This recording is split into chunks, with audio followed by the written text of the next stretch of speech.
Tikeseɛ ya na mo keka sɛ Okatakyie Afrifa wɔyɛ ɔhene wa Agona. Ɔntimi nya hene. Osare kyerɛ hwan. Ana tinye sini so. Agora bo agye ton bio. Esisi ensi wo hene a. Na ko fa ni chacha. Obi anso da. Obi anso. Nana wo sa we yase anom kuta ni sisi o. Oh, nana, boy o to ku be jo. Ane da ne de o ton hardware se no. Ma pe wo fa ya waka ho.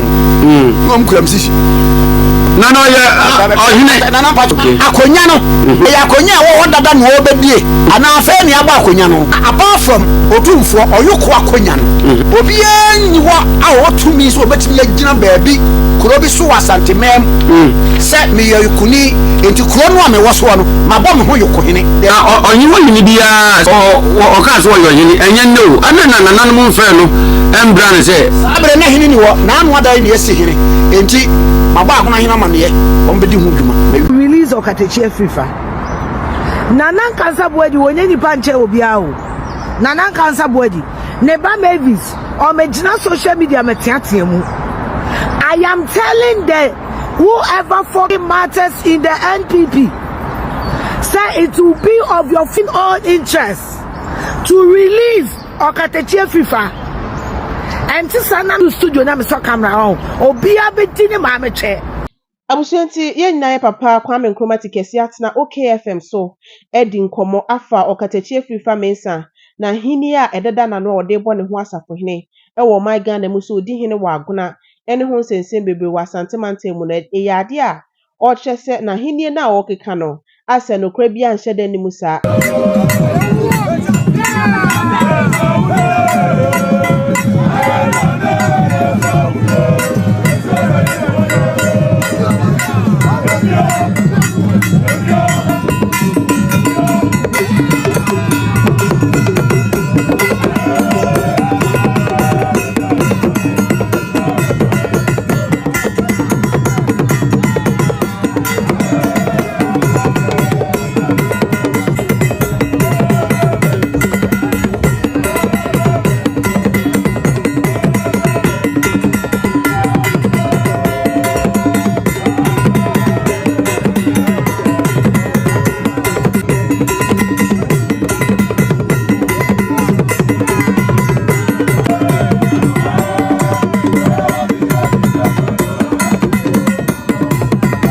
wabɔ pini nananom ewa Agona ene omadi nkoma ente bi omo so behwe etu ho anamon na ensem okeka fa ho na busua enya asem keto akra yesta pani Afia Schwarzenegger so de nano atumbi Okatakyie Afrifa nsem kro ya ebisi ya che no ebisi oda hospital ono so de nano atuma o kye se MPP mpanifo mo hwa na munye bibi fast ente saade a ene mo betemo maame something ente abusua nsem ne de ni nyina ewo hase ya ye de bro ye frame ya loudest relax, feel free so betcha wadru on comment section ho. Na afi wa subscribe ya support my channel no. Like video no. Ni ento ayenkofane so on all social media pages. Baby ya aba loudest. Ya enti abusia ensemo de bebre na na Kwame Nkrumah Tikeseɛ editu dwa.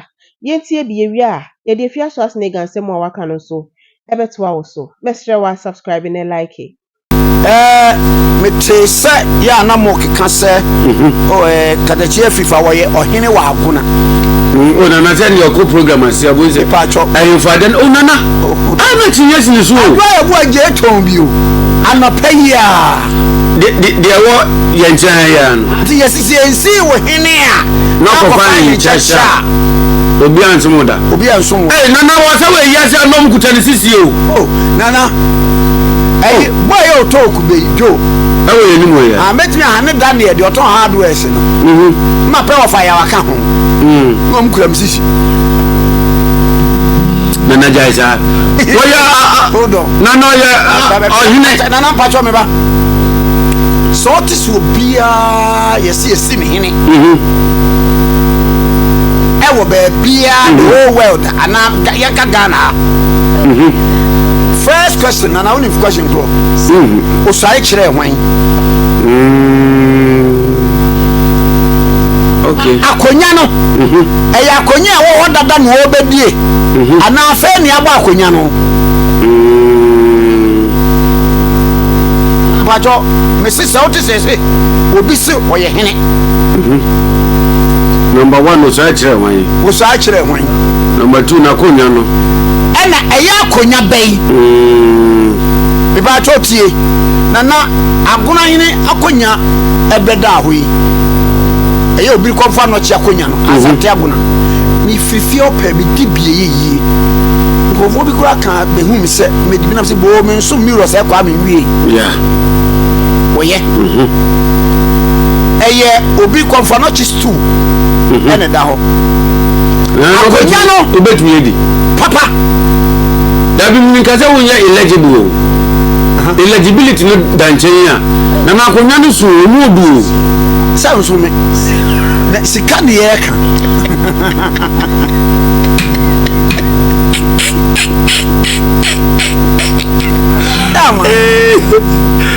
no better questions and I provide further particulars. Nana, yes. Obri, confirm nochi. Nakonya, yeah. Nana don't know or the sikai. We just use the sea confirm nochi. I Nana, how did they do? Nana, kwa semkodi wia me kwa no hene anka me wa Asante memu a saye Asante man komfo the was Asante nation. Yes, Asante man komfo ene Aguna akonya no eti Asante man ebosom no ye fie na da ye fa no boa beduro bosom oboa ma Asante man beduro ye na ye asenefo akonya ye asene ni efie wono ana ade ba ko bi ewo mu eniema bi hye nso ofie dodo no a efie wa o ma ade hye no egire da obi asim ye ofo no ye nsoso ti agora ina okọ ekura yi wo hwe na onye obi a wo so pii de ye na sie ekura no ni mu odu but onye nipa oya kokoro wa ho ni mu odu but agora hema no ono kura oba no kura no se ni munyo dupi ye fie sa ne te na ne ma me nwi asam ne se wo ye afa ma me kan se nana apart from otumfo oyoko akonya no obi enyi wo a wotumi so obetimi agina baabi kuro bi so Asante mem se me yekuni enti kuro no a me wo so no mabɔ me ho yoko hene daabi ni nyina duadua ekodan otumfo yoko piesie enti wonti baabi ada se adujama yoko hene wonti baabi ada se kunsu yoko hene kwaso yoko hene ene obi aso aka se eke ene eseke Aguna susu ke besa nya bretuo hene na nante saa na obi a chichiri kura apart from adehye wo ho no abusuaku awodo a mo beba no asachiri ayoko dua nanom ne ade no moye ahoho a mo abetene kuro no so ba mo ye kuroma eti de obetimi agba akodua ne se obebo se me ye abusua pani ewie bato udie etu panana na no ye yi Asante hema no won se yayi oyoko abusua pani ai aka ho yeah ontimi nya hene wa de bayi oyoko abusua pani eti sa akonya to asa abusua pani no a otumfo mayi no wono ne bayi obie se Asante ni ho enen Nananom ko akura won ne bayi no de akoma hema ne hema ne bayi om ya koma mampo hene ne yesi enti entre kro bia so wobra wo ye hoho wo ye tra ani wadawo mawo enti bebia wache ma ba bedru me question ni se na onyi woni bia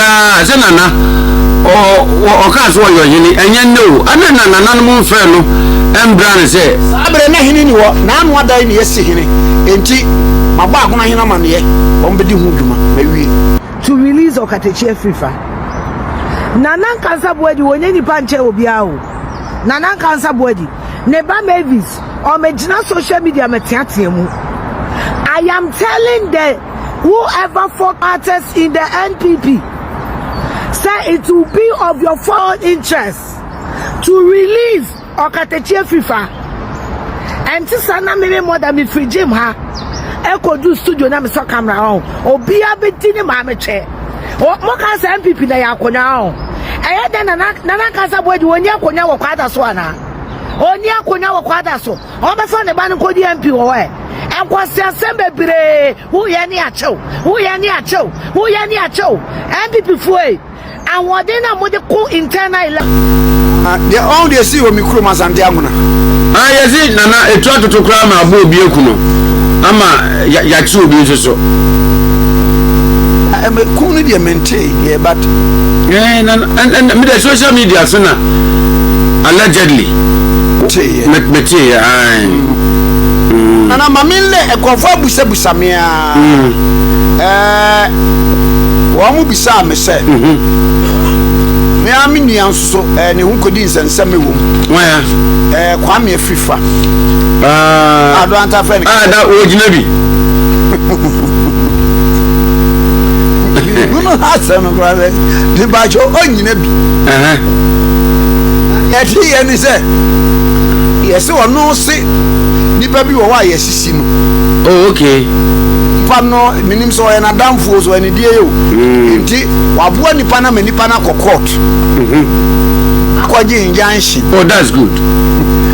Ena odi injunction no ba baabi e to aba no no Kwame Afrifa na de ba ho na oma hote process no na eno no na obi busa me manyanya no ama se his capacity as the bailiff ana hwan Nana do ya no mu de sa no ya dia na mebo na baso bajo tie nana wada wo ma baby awadu nanka mesusum ifa kakra mrem na nei say etia sei na no kosia da bi adu asafo na ko de ne de koma akofina e wo fie was elect it was elect thank what they ko say enka enunti no oko but yanti official position of advisor say if you want na oko na ya nuntra oh okay na nei say you take am na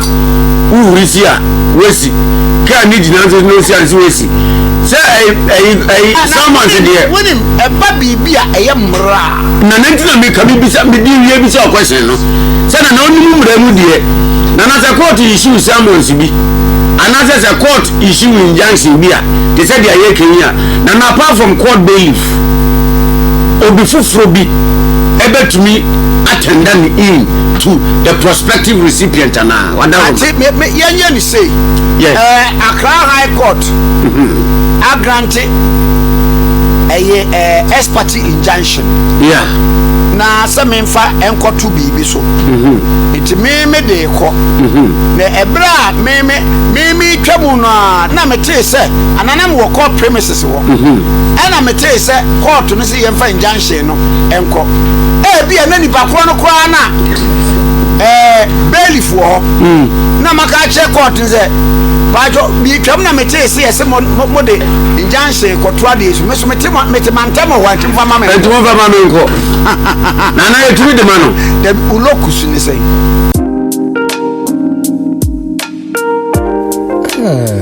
Up the loudest. Loudest.